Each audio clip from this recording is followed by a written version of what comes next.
গুৱাহাটীৰ ৰাজপথত আকৌ ঘূৰি আহিছে আভিজাত্যৰ প্ৰতীক এম্বেছাডৰ।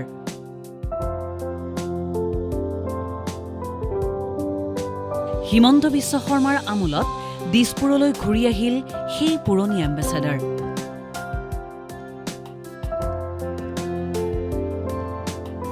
জৱাহৰলাল নেহৰুৰ পৰা অটল বিহাৰী বাজপেয়ীলৈ, হিতেশ্বৰ শইকীয়াৰ পৰা তৰুণ গগৈলৈ, আভিজাত্য মানেই হিন্দুস্তান এম্বেছাডৰ।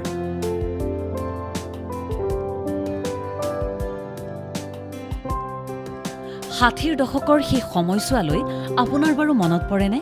ষাঠিৰ দশকৰ সেই সময়ছোৱাত সম্ভ্ৰান্ত লোকে ব্যৱহাৰ কৰা একমাত্ৰ গাড়ীখনেই আছিল এম্বেছাডৰ। কি মন্ত্ৰী, কি আমোলা বিষয়া, সকলোৰে যেন প্ৰিয় আছিল সেই এম্বেছাডৰ গাড়ীখন। কিন্তু জনপ্ৰিয় গাড়ী এম্বেছাডৰ এতিয়া পাহৰণিৰ গৰ্ভত।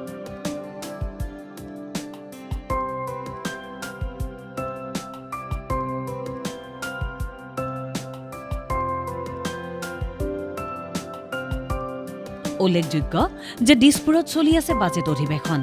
সেই বাজেট অধিৱেশনলৈয়েই বিধায়ক ৰেকিবুদ্দিন আহমেদ উঠি আহিল নৰূপত সজাই তোলা এখন ক'লা এম্বেছাডৰত। চালে চকু থৰ হৈ যোৱা ৰং। সকলোৱে যেন এবাৰলৈ হলেও উভতি চালে এসময়ৰ আভিজাত্যৰ প্ৰতীক এম্বেছাডৰৰ নতুন ৰূপ। কিন্তু এম্বেছাডৰক লৈ মানুহ কিয় ইমান নষ্টালজিক জানেনে? কিয়নো ৰাজ্যৰ বিভিন্ন সম্ভ্ৰান্ত পৰিয়ালৰ পদূলিত প্ৰায়ে দেখিবলৈ পোৱা গৈছিল এম্বেছাডৰসমূহ। আমোলা বা ৰাজনৈতিক নেতাসকলে ব্যৱহাৰ কৰা এম্বেছাডৰৰ ৰং সাধাৰণতে বগা আছিল। কোনোৱে আকৌ ক'লা এম্বেছাডৰো ব্যৱহাৰ কৰিছিল। তাৰ উপৰিও এম্বেছাডৰত দেখিবলৈ পোৱা গৈছিল হৰেক ৰকমৰ ৰং। সেই এম্বেছাডৰ এটা সময়ত ৰাজ্যৰ আভিজাত্যৰ প্ৰতীক হৈ পৰিছিল।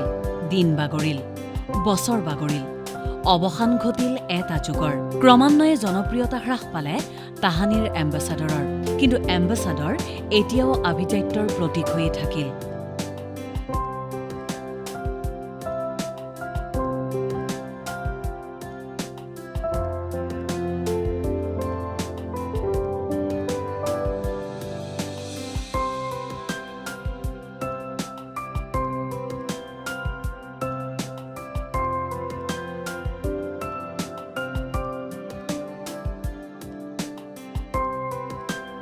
যেন ষাঠিৰ দশকৰ দিন পুনৰ ঘূৰি আহিল। কিন্তু এতিয়া নৰূপত ৰাজপথলৈ অহা এম্বেছাডৰৰ বজাৰ মূল্য হলগৈ 10ৰ পৰা 15 লাখ টকা।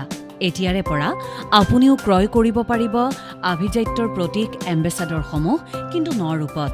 দেখিলেই চকু থৰ পৰি যোৱা। ডেভিড কাশ্যপৰ সহযোগত নিউজ ডেস্ক ৰিপোৰ্ট, দেশ টুডে। अन्नपूर्णा काव घी देश के हर एक खाने को लजीज बनाता है।